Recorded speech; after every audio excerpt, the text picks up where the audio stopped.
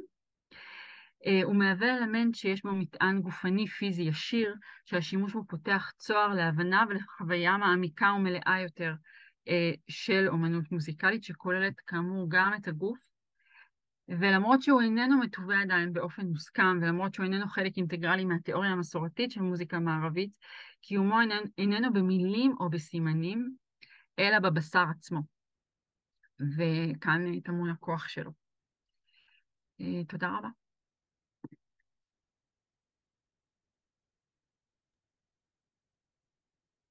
תודה רבה, שרית.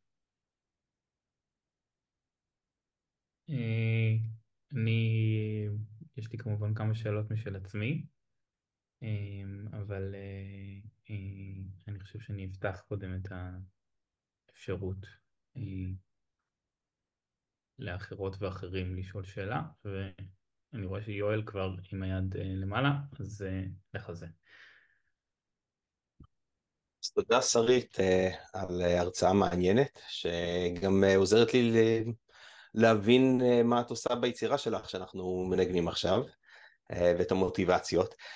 יש נרטיב שחוזר במין היסטוריות כאלו ארוכות של תולדות המוזיקה, כאילו ההיסטוריה הולכת ממצב של הרבה שליטה בידי הנגנים ומעט בידי המלחין, בסופו של דבר המלחין מנסה בעזרת נוטציה יותר ויותר מדויקת לתפוס וללכוד ולגרום למבצע לעשות בדיוק את מה שהוא אומר. ומה שיפה בגישה שהצגת זה שזה, אני לא הייתי אומר שזה בדיוק ההפך, אבל שזה לגמרי שונה.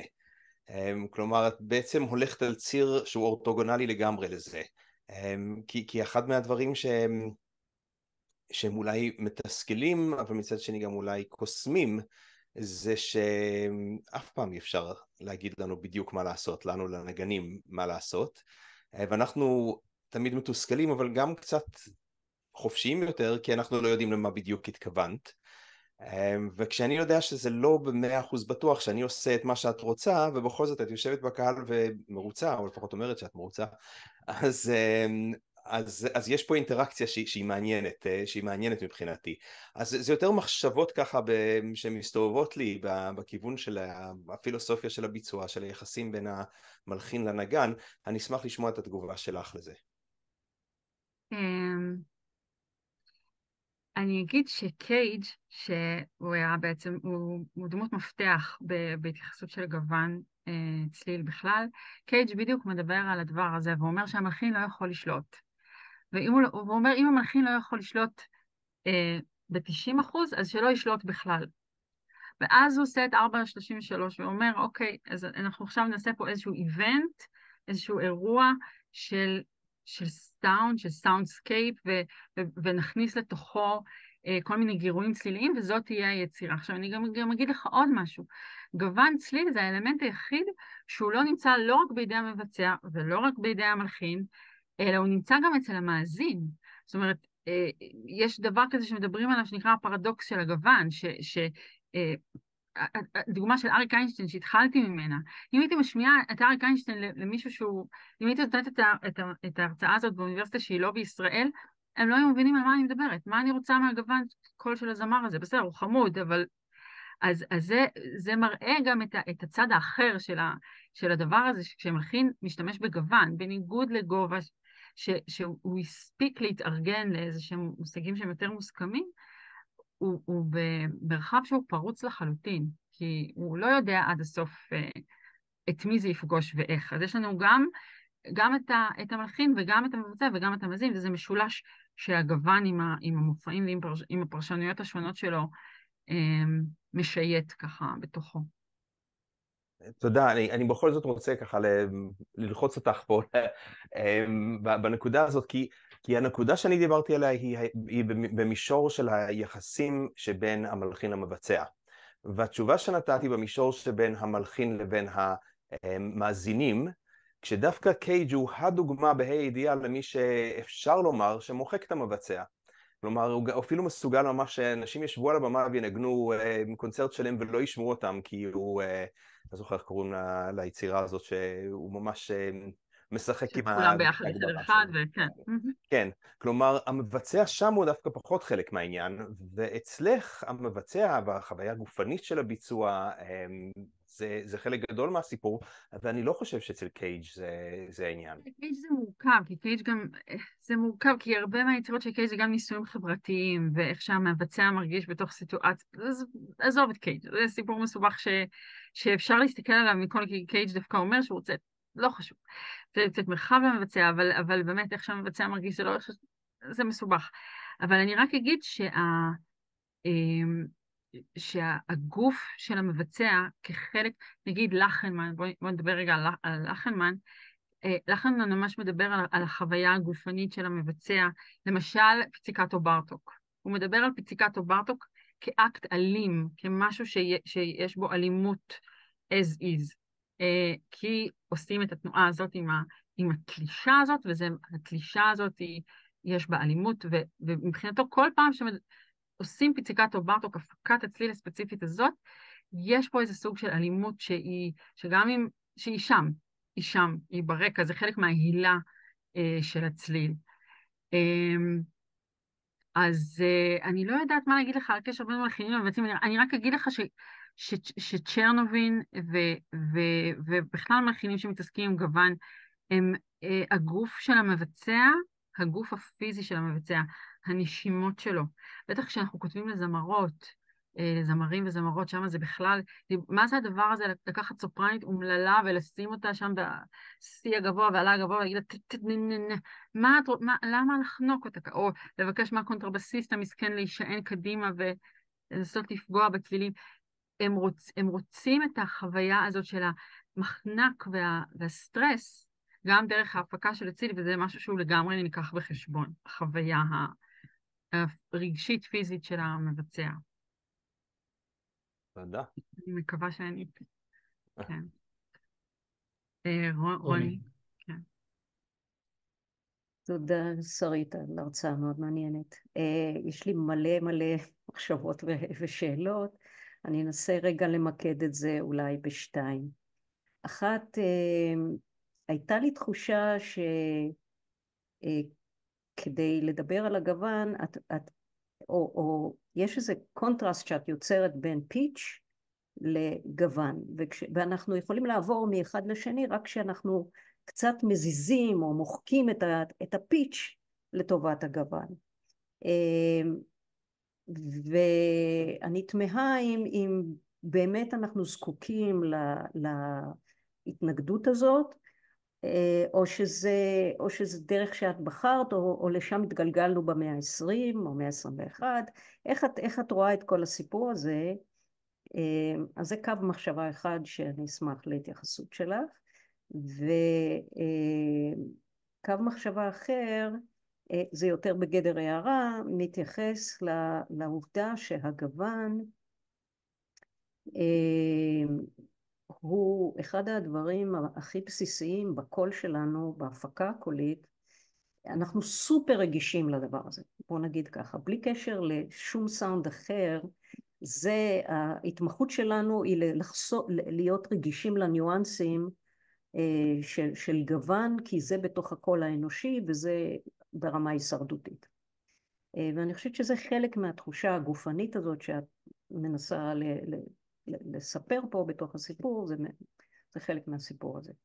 כל 200 הערות האחרות יכולות לרוץ בינינו. אז ממש תודה. זה כאילו שתי הערות שלכם ממש חשובות ומרכזיות, ואני גם חשבתי עליהן הרבה. לגבי ההערה הראשונה, אז אני כמובן מסכימה. תראי, שנברג אמר שבעצם שנברג התחיל עם כל הניסויים האלה של הקלנג פארב מלודי וכולי, אז שנברג מדבר על זה שכל דבר הוא גוון. כל פיץ', כל צירוף של אקורדים הוא גוון, כן?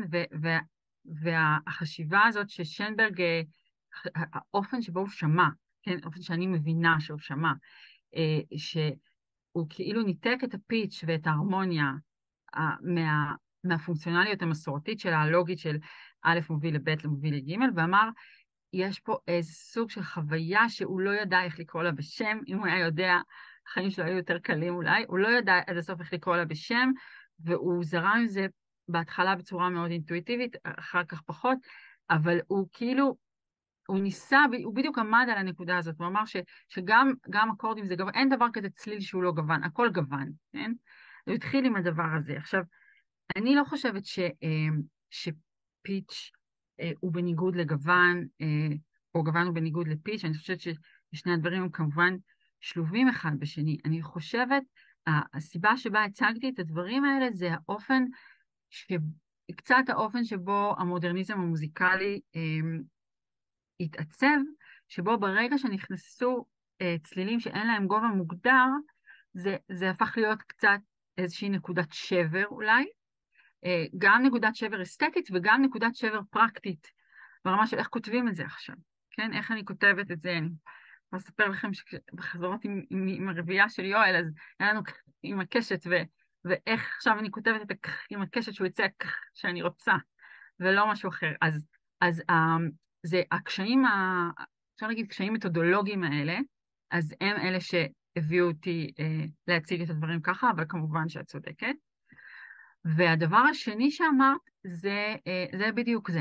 זה בדיוק זה. אני מרגישה שגוון זה איזשהו פרמטר מוזיקלי שעובד עלינו באיזושהי רמה מאוד מאוד מאוד ראשונית. כן, אני לא אדם של כאילו פסיכולוגיה קוגניטיבית, דברים האלה, זה לא התחום שלי, אז אני מאוד נזהרתי להשתמש במונחים האלה, אבל אני כן קראתי כל מיני דברים שקשורים למשל לזיכרון לטווח קצר וזיכרון לטווח ארוך, ודיברו על זה שגוון מתאחסן בזיכרון לטווח קצר בצורה מאוד מאוד חזקה. אבל אני מאוד זהירה, כי זה לא התחום שלי, ולכן אני מודה לך שאת העלית את זה. אני חושב שאני אנצל את הפריבילגיה שלי להכניס שאלה פה. וזה אולי לא יישמע ככה בהתחלה, אבל זאת סוג של שאלה אישית. אני חושב שמה שההרצאה שלך הדגימה לי מאוד מאוד חזק, זה באמת את הכוח והייחודיות של הנושא הזה, והפרספקטיבה הזאת של גוון, כדי לקחת את הדברים בו זמנית לשני הקצוות, להראות לנו קצת ככה את הגבולות של איזה משהו שאנחנו חיים בו. כי מצד אחד, את מדברת על העניין הזה של ההתמקדות בגוון, לוקחת אותנו הרחק מהקוגיטו, הרחק מסטרוקטורות מנטליות ומהשפה ומהייצוגים הסימבוליים ואל המטריאלי והגופני. ומצד שני, בשביל לנהל את השיחה הזאת, בשביל לדבר על גוון, אנחנו תמיד צריכים ללכת, אם אנחנו רוצים להישאר בגבולות השפה, אנחנו צריכים ללכת לשיא המטאפוריות והספרותיות, ובעיניי זה דבר נורא חזק בשביל מוזיקולוגים, כי זה מזכיר לנו את התלות הבלתי נמנעת שלנו בדבר הזה שנקרא מדעי הרוח. אם אנחנו לא רוצים להפוך למשהו אחר לגמרי, כן? אנחנו צריכים להתחיל לדבר על גוון, אנחנו צריכים לדבר במטאפורות. אני חושב על זה הרבה פעמים גם ביוגה, כן? כי גוף וזה, ביוגה כשרוצים להגיד לך מה לעשות, צריך להשתמש בכל מיני מטאפורות של תאסוף את זה ותהדק את זה, וכל מיני דברים שמבחינה פיזיולוגית הם בכלל לא אפשריים, כן? אבל בשביל בכל זאת להביא אותך לשם צריך את השפה המטאפורית הזאת. אז כאילו זה מעלה למקסימום גם את ההומניות וגם את להיות לחוד בתוך השפה, וגם את כאילו את הגבולות של השפה. וכאן מגיעה סוף סוף השאלה האישית שלי, והיא בתור אישה שיכולה ויודעת בשני הכובעים השונים שלה, גם פשוט במרכאות כפולות ומכופלות לדבר בצלילים, להגיד דברים בצלילים, לדבר איתם, וגם בחרה לדבר עליהם בכיתה, בדוקטורט, בפרסומים. איך את מג'נגלת את שתי העמדות האלה, ואיך את מרגישה בכל אחת מהן, ואיך את חיה איתם? וואו.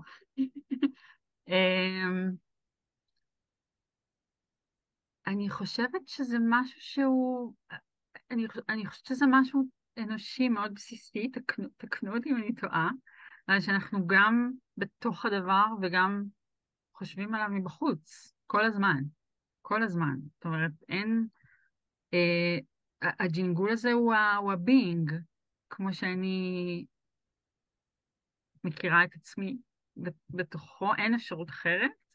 בעיניי אתה לא יכול להיות רק בבינג בלי לחשוב עליו מבחוץ, ואתה לא יכול להיות רק מבחוץ בלי לחשוב, כי שתי האופציות הדיכוטומיות הן אופציות לא כל כך טובות בעיניי. אני חושבת שזה בכל דבר, זה בכל דבר, גם בהורות שלי, אז אני גם מנסה להיות בתוך וגם מנסה להסתכל על עצמי בחוץ, לפעמים בהצלחה יותר ופחות, אבל זה כאילו, ככה אלה החיים. ואני כן אגיד שאחד הדברים שהכי מפעימים אותי ומלהיבים אותי במחקר שלי, זה בדיוק הדבר הזה שאמרת, שאנחנו פה, שגוון צליל זה איזשהו, כאילו, מין נקודה כזאת מקפיצה, שהיא נוגעת בדיוק בדבר הזה, בקצה הגבול של השפה. כי כל פעם שאני, נגיד, עובדת עם נגנים, בהמשך למה שיואל אמר קודם, אז מגיע הרגע הזה שבו אני אומרת, ומתחילה להדגים, כי נגמרות לי המילים, ואז הם מסתכלים עליי, מה היא רוצה? אז דווקא בגלל קצה גבול היכולת של השפה הוא מאוד מאוד מאוד בולט כאן, אז דווקא בגלל זה ממש עניין אותי כאילו לצלול לתוך הדבר הזה, ואיך אפשר לדבר על הדברים שעוד לא המציאו להם מילים, איך אפשר לדבר עליהם. אז זה מה שאני מנסה לעשות. כן. תודה. יש לנו שאלה אחרונה אולי להיום? אוקיי. אני רק אגיד ששמתי פה עכשיו קישור לרביעייה החדשה של שרית, בביצוע ממש טרי, ואני ממש ממליץ לשמוע, לא בגלל הביצוע, כאמור אני חורק שם, אבל בכוונה שיהיה ברור, אבל באמת יצירה מדהימה, חזקה, והתגובות של הקהל היו ממש מרגשות. תודה רבה. אם יש עוד... אשמח, בגלל שאני קצת מהתחום של זמרה, אז קצת הערה יותר משאלה. עכשיו שדיברנו על קו סופרן וחזרת על זה שזה מחניק, למה להחניק ולמה להדגים סוג של סיוט באמבטיה בצורה כזאת. עכשיו דווקא את הדברים האלה שהמלחינה השתמשה, הזמרת, אנחנו משתמשים בהם בשיעורי פיתוח קול, דווקא להפך, זה דברים שמקילים עלינו בהפקה, ודווקא מלמדים את הזמרים המתחילים איך להשתמש באוויר, זה מאוד קל לעשות, אם את תשימי לב. הרבה יותר מחניק והרבה יותר קשה לעשות דווקא כן ואוס ואי בגובה צליל, ואם את תעשי, זה יהיה מאוד מחניק הרבה יותר ממה שבקו סופרן. עכשיו גם לשחק עם גוון כמובן הרבה יותר קל בוואוס ממה שאם אנחנו מוסיפים שם קונסוננס כמו פי וק וג' וכל נ, כן? אז פשוט אולי יש שימושי גם לך בתור מלחינה לקווים המחניקים הבאים או להפך המקילים ועושים את זה יותר גם מה שהשתמשה שם זה כל תרגיל נשימתי מעניין, זה היה מאוד מעניין. זהו. תודה, אני חושב שרות עוד רצתה להוסיף משהו, זאת כנראה תהיה המילה האחרונה.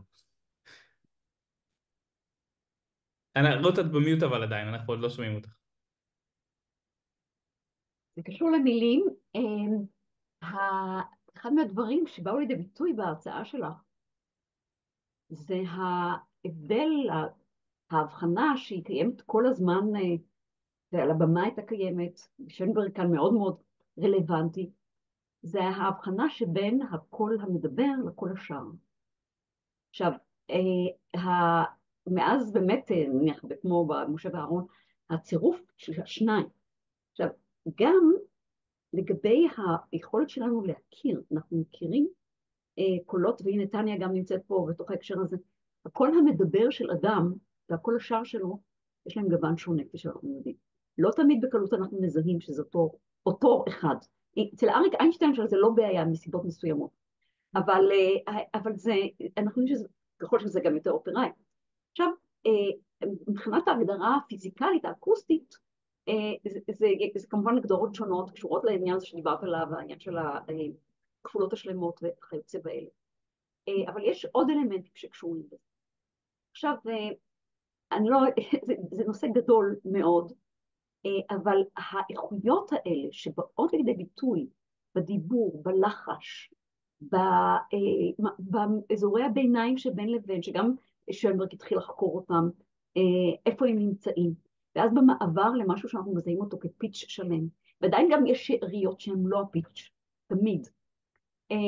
זה נושא עוד שדווקא בתוך הקשר האופרה שאת הזכרת, הוא עשיר ביותר, והוא שוב חוזר לעניין הגוף בצורות אחרות ממה שהאופרה הקלאסית הייתה אמונה עליו.